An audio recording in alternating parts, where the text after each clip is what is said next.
नमस्कार दोस्तों, स्वागत है आपका फिर से एक नए वीडियो में। तो दोस्तों, बीएसएनएल डॉट ऑब्जर्व पेंशनर्स को तो सरकार ने रूल 37A के दम पर कोर्ट में हरा दिया है और कोर्ट ने फैसला भी सुना दिया है कि बस अब और यहाँ पर नहीं टिकोगे आप, यानी कि पेंशनर्स को पूरी तरीके से इस कोर्ट केस को खारिज कर दिया है सिर्फ रूल 37A के तहत। अब सवाल ये उठता है कि पेंशनर्स फिलहाल तो 7 सीपीसी में सरकार ने पेंशनर्स को नहीं जाने दिया, बीएसएनएल के डॉट ऑब्जर्व पेंशनर्स को, यानी कि उनको सातवें वेतन आयोग के तहत 2016 में जो हुआ था सातवां वेतन आयोग, उनमें उसमें जगह नहीं मिली डॉट ऑब्जर्व पेंशनर्स को। एक सवाल ये भी आता है दोस्तों कि इन फ्यूचर क्या 8वें वेतन आयोग में, जो कि जल्द ही होने वाला है 1 जनवरी 2026 से, जिसकी लागू होने की इफेक्टिव डेट है और अगले आने वाले 1 साल में लागू हो भी जाएगा, तो क्या 8वां वेतन आयोग, उसमें है चांसेस डॉट ऑब्जर्व पेंशनर्स के जाने के? आज इस वीडियो में आपको क्लियर करने वाला हूं कि भले ही 7वें वेतन आयोग में आपको जगह ना मिली हो, लेकिन 8वें वेतन आयोग में आपके जाने के कितने चांसेस है देखते हैं। हमेशा के लिए पे कमीशन में जाने का रास्ता बंद हो गया है। चलिए आज इस वीडियो में क्लियर करने वाला हूं। सबसे पहले, अगर आप मुझसे जुड़ना चाहते हो बीएसएनएल से जुड़ी सभी पेंशन रिवीजन या फिर वेतन रिवीजन या फिर और जितने भी मुद्दे हैं, या फिर आप एक यूजर हो, सभी तरीके की बीएसएनएल की खबर यहाँ पर आपको मिलेगी, देखने को मिलेगी। फिलहाल दोस्तों, अगर आप मुझसे जुड़ना चाहते हो तो मेरे चैनल को सब्सक्राइब कर सकते हैं। अगर आपको जो मेरे द्वारा दी गई खबर यूजफुल लगे, अगर सही लगे, तो खबर इस वीडियो को लाइक करके जरूर जाना। चलिए दोस्तों, पढ़ाते हैं वीडियो को आगे। दोस्तों देखिए, बहुत ही गंभीर क्वेश्चन है, क्योंकि रूल 37A के तहत आते हैं जितने भी डॉट ऑब्जर्व पेंशनर्स, उनको पेंशन भले ही भारत सरकार को कंसोलिडेटेड फंड ऑफ इंडिया से मिलती हो, लेकिन वो जब उनको पेंशन मिलना शुरू हुआ, यानी कि जब वो रिटायर हुए, तो किस पे स्केल पर थे? आईडीए पे स्केल पर, यानी कि वो बीएसएनएल के आईडीए पे स्केल पर थे जब रिटायर हुए। अगर वो रिटायर होते और वो केंद्रीय कर्मचारी के पे स्केल पर रहते, यानी कि डॉट ऑब्जर्व पेंशनर्स नहीं रहते, तो उनको केंद्रीय 7 सीपीसी का लाभ मिलता, या फिर इन फ्यूचर 8वें वेतन आयोग का भी लाभ मिलता। चलिए देख लेते हैं। देखिए दोस्तों, सरकारी कर्मचारी का टैग हट गया है और रूल 37A लागू हो गया है। इसका क्या मतलब? देखिए, दिल्ली हाईकोर्ट ने साफ कर दिया है कि जो कर्मचारी डोट यानी कि दूरसंचार विभाग से कारपोरेट इकाई यानी कि बीएसएनएल में स्थायी रूप से शामिल हुए हैं, एब्जॉर्ब हुए हैं, वे अब तकनीकी रूप या कानूनी रूप से केंद्रीय कर्मचारी नहीं रहे। आपको भले ही, जैसे कि मैंने आपको अभी बताया, आपको कंसोलिडेटेड फंड ऑफ इंडिया से भले ही पेंशन मिलती हो, लेकिन आपका जो पेंशन डिवाइस है वो आईडीए पे स्केल पर पीआरसी के तहत ही होगा, ना कि सीपीसी के तहत।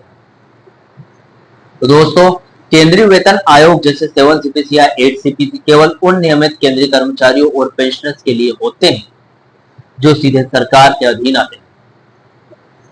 यानी कि डोट में जितने भी अभी कर्मचारी है वो, और जितने भी पेंशनर्स है, सभी को 7 सीपीसी मिली है और 8वें वेतन आयोग के वो हुदा है। लेकिन डोट से निकलने वाले कर्मचारी या फिर पेंशनर, जितने भी कर्मचारी निकले और स्थायी रूप से बीएसएनएल में एब्जॉर्ब हुए 2000 के टाइम पे, सन 2000 में, तो अब वो पेंशनर्स बीएसएनएल के कहे जाएंगे, क्योंकि जब वो कर्मचारी रिटायर हुए थे तो आईडीए पे स्केल में बीएसएनएल के कर्मचारी थे, इसलिए वो पेंशनर्स भी बीएसएनएल के हैं, भले उनको भारत संचार की संचित निधि यानी कि कंसोलिडेटेड फंड ऑफ इंडिया से पेंशन आती है, लेकिन उनका पेंशन डिवाइस बीएसएनएल ही करेगा अपनी पीआरसी के तहत। बीएसएनएल पेंशनर रूल 37A के तहत आते हैं, जहां पेंशन की जिम्मेदारी भले ही डोट उठाती हो, लेकिन उनका वेतन और पेंशन आईडीए यानी कि जो स्ट्रक्चर है वो आईडीए इंडस्ट्रियल डीएनएस अलाउंस से जुड़ा हुआ है, न कि केंद्रीय कर्मचारियों के सीडीए सेंटर डीएनएस अलाउंस से। दोस्तों, रास्ता क्या, ये रास्ता जो कि 8 पे कमीशन का रास्ता है, हमेशा के लिए बंद हो गया है? इसका क्या मतलब है? देखिए दोस्तों, इसका मतलब ये है कि बिल्कुल नहीं। बीएसएनएल पेंशनर्स की पेंशन कभी रिवाइज या फिर संशोधित नहीं होगी 8 पे कमीशन। इसका मतलब सिर्फ इतना है कि वेतन आयोग पे कमीशन के जरिए होने वाला रिवीजन अब कभी नहीं मिलेगा बीएसएनएल पेंशनर्स को। भविष्य में जब बीएसएनएल पेंशनर्स की पेंशन बढ़ेगी तो वो सिर्फ और सिर्फ पे रिवीजन यानी कि पे रिवीजन कमेटी पीआरसी यानी सार्वजनिक उपक्रम पीएसयू के लिए बनने वाले वेतन संशोधन बोर्ड के नियमों के आधार पर ही बढ़ेगी। तो दोस्तों, अगर 8वां वेतन आयोग केंद्रीय कर्मचारियों की पेंशन में 20 से 30% बढ़ाता है तो उसका 1% लाभ भी बीएसएनएल पेंशनर्स को सीधे तौर पर नहीं मिलेगा। फिलहाल क्लियर हो गया, 8वां वेतन आयोग आपके लिए नहीं है, यानी कि आप इन फ्यूचर कभी भी वेतन आयोग का लाभ कभी नहीं ले सकते। आपके लिए सिर्फ पीआरसी ही रहेगा। आप अभी थर्ड पीआरसी से रिवाइज होते हो तो इन फ्यूचर भी फोर्थ पीआरसी से ही रिवाइज होगी, भले 10 साल बाद रिवाइज हो, भले आपको कितना ही संघर्ष क्यों न करना पड़े, लेकिन अब आपके लिए सीपीसी के रास्ते हमेशा के लिए बंद हो गए। भविष्य के लिए एक मात्र कानूनी रास्ता क्या बचा है फिलहाल? देखिए दोस्तों, अब बीएसएनएल पेंशनर्स की पेंशन बढ़ाने का केवल एक ही जरिया कानूनी रूप से मान्य है, जो कि है थर्ड पीआरसी या फिर आने वाले अन्य पीआरसी।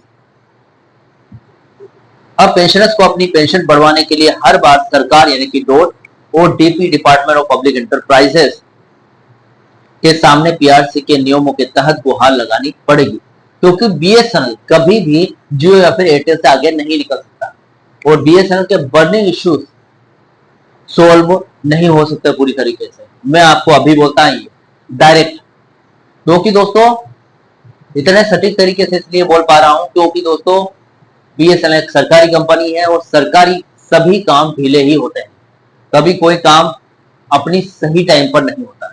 ये इसका सबूत आपके विभाग से आपने भी देखा है। हर ज्वलंत मुद्दे जितने भी बर्निंग इश्यूज है सब इस बात का सबूत है कि जो काम बहुत पहले हो जाने चाहिए थे, यानी कि 2017 से पेंडिंग थर्ड पीआरसी आज हो रही है, अभी तक लागू नहीं हुई है भाई साहब। आज क्या हो रही है, अभी तक लागू नहीं हुई, पहले हो जानी थी। अगर पहले हो जाती या जब जियो एयरटेल वगैरह में 4G नेटवर्क लागू हो गया था, 4G नेटवर्क पूरे एरिया में उन्होंने इंस्टॉल कर दिया था, तब बीएसएनएल भी अगर 4G नेटवर्क लाती तो आज बीएसएनएल इतनी पिछड़ी हुई नहीं रहती। कहीं ना कहीं बीएसएनएल जियो और एयरटेल से कंपटीशन कर रही होती है। ये एक सच है, कड़वा है लेकिन सच है दोस्तों।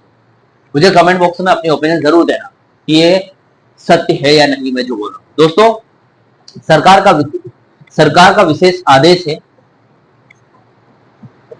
रिवीजन के लिए, क्योंकि हाई कोर्ट ने स्पष्ट कर दिया है कि पेंशनर्स की पेंशन का निर्धारण पीआरसी के तहत ही हो सकता है। इसलिए अब पेंशनर्स एसोसिएशन को सरकार एक विशेष कैबिनेट नोट या प्रशासनिक आदेश पास कराना होगा जो चालू यानी कि वर्किंग कर्मचारियों की स्थिति अफोर्डेबिलिटी से हटकर केवल पेंशनर्स के लिए अलग से पेंशन सुधार की अनुमति दे। यानी कि भाई साहब, आप पेंशनर्स चाहते हैं कि भले पीआरसी लागू ना हो, लेकिन पहले पेंशन रिवीजन लागू होना चाहिए। मुझे ये बताइए दोस्तों, ये किस तरीके से संभव है? जब तक वर्किंग कर्मचारी फिलहाल जो कंपनी के लिए काम कर रहे हैं उनका वेतन फिक्सेशन नहीं होता, जब तक पेंशनर्स का कैसे होगा? भले ही पेंशनर्स ने पहले कर्मचारी के तौर पर काम किया हो, लेकिन हर पीआरसी में सबसे पहले पे रिवीजन ही होगा, उसके बाद पेंशन रिवीजन होगा। तो यहाँ पर सरकार कैसे देगी पेंशन रिवीजन को पहले अनुमति? चलिए देखते हैं, जो भी दबाव लगाते हैं और जिस तरीके से दबाव लगा रहे हैं, क्या सरकार उनको अनुमति देती है? देखिए दोस्तों, फिलहाल ये अपडेट थी। जो मेरा सवाल था वो क्लियर हो चुका है। उस सवाल से जुड़े आपके भी सवाल हो सकते हैं और आई होप उससे जुड़े सवाल हो उनका आपको एक ही वीडियो में जवाब मिल गया होगा। फिलहाल इस वीडियो से रिलेटेड जो भी आपका डाउट या क्वेश्चन वगैरह हो तो मुझे कमेंट बॉक्स में कमेंट कर सकते हैं। वीडियो अच्छा लगा तो वीडियो को लाइक कमेंट से जरूर करें। मिलते हैं दोस्तों next video. See you soon.